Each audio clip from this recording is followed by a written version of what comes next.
Baka ikaw ang daan. Isang kahig, isang tuka.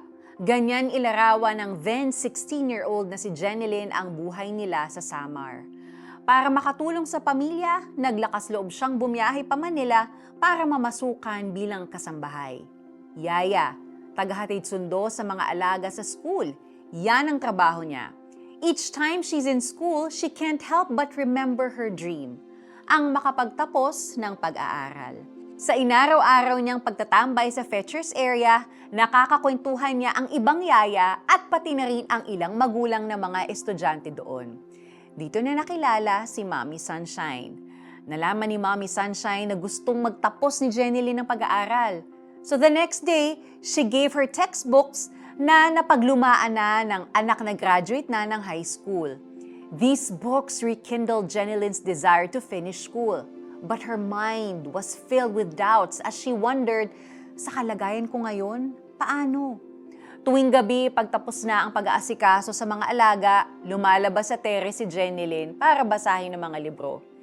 One night, her employer took notice. It was only then that Jenilyn's employer learned of her dream to go back to school. A few weeks later, to her surprise, her employer enrolled her in the alternative learning system ng Department of Education. Sa ngayon, graduate na si Jenilyn, who is now in her 20s.